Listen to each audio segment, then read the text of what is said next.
First, on the circuit board, we put a resistor. A resistor is a component that limits the amount of current that flows into the next component in your electronic device. Next in our project, we connected the LED to the circuit board, which then we soldered to the resistor.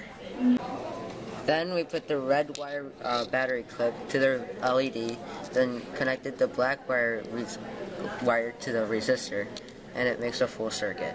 In the end, you get a sweet color pattern.